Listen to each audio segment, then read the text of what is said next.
मैं पायल बंसल फिर एक बार आपके सामने को एक नई कहानी के साथ। आज की कहानी प्यार सबको बराबर। मतलब प्यार सबको बराबर ये है कि माँ बाप कितने भी बच्चे क्यों ना हो, सबको बराबर प्यार करते हैं। आइए देखते हैं इस कहानी में क्या होता है। एक माँ होती है, उसके 3 बच्चे होते हैं, एक बेटी 2 बेटे। उनके अपने घर में कोई कमी नहीं होती है। एक साल के दौरान तीनों बच्चों की शादी हो जाती है। सबसे पहले वो अपनी लड़की की शादी करती है, लेकिन 1 साल के बाद में उस लड़की के आर्थिक स्थिति बिगड़ जाती है।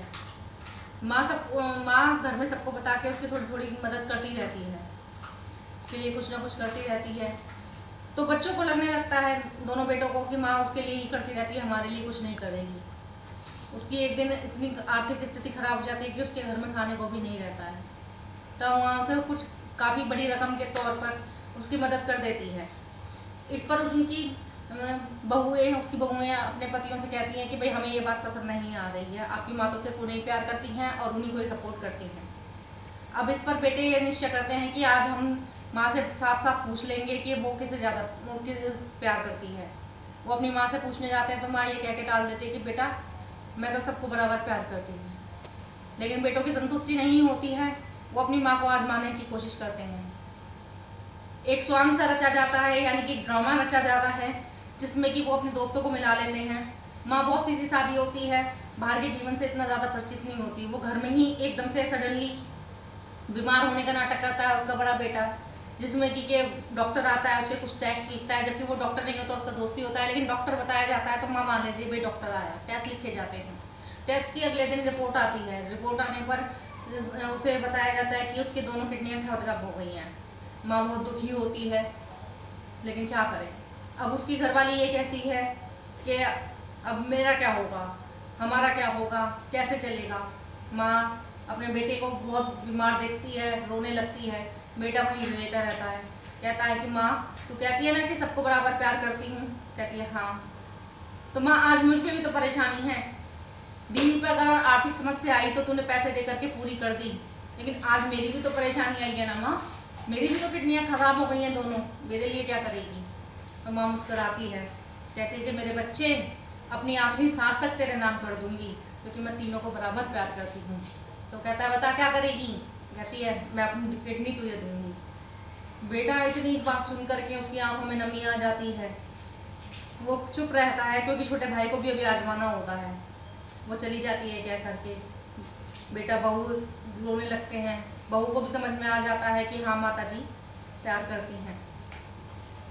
अब छोटे भाई की बारी आती है, वो आजमाना चाहता है कि मेरी माँ मुझसे क्या प्यार करती है या नहीं करती है। बड़े भाई को तो समझ में आ जाता है।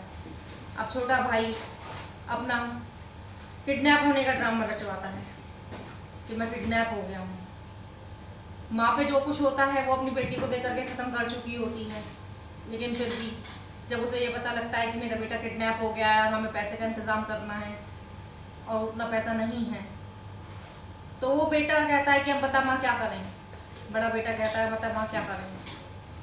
वो जाती है, उसके पास कुछ गहने बचे हुए होते हैं, उन गहनों को ला करके रख देती है।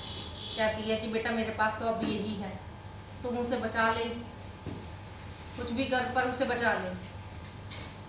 बेटा देखता है कि माँ के पास जो कुछ भी बचा कुचा था माँ ने निसंकोच हमारे सामने ला के रख दिया है। वो उठा लेता है, क्योंकि अभी माँ को तो बताना ही नहीं था कि ये सब ड्रामा चल रहा है। वो उठा लेता है। फिर वो उसे याद आता है कि एक एफडी थी जो उसके पिता ने कराई हुई थी, जो अगले साल पूरी होनी थी। वो अपनी माँ से कहता है कि माँ वो 5 लाख की एफडी भी तो है जो पिताजी ने कराई हुई थी।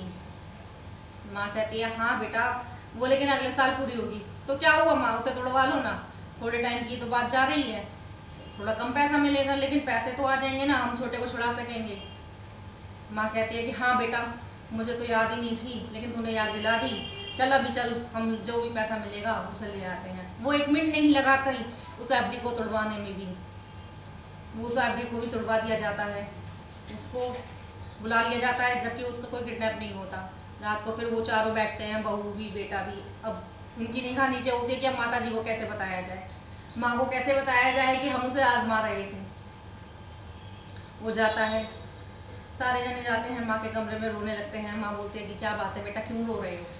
तो वो कहता है कि माँ, हमने तुझे आजमाया था कि तू हमें प्यार करती है नहीं करती है, या दीदी को ही करती है, तू उसे सपोर्ट करती है, सब जो कुछ है तू उस पर लुटाती जा रही है।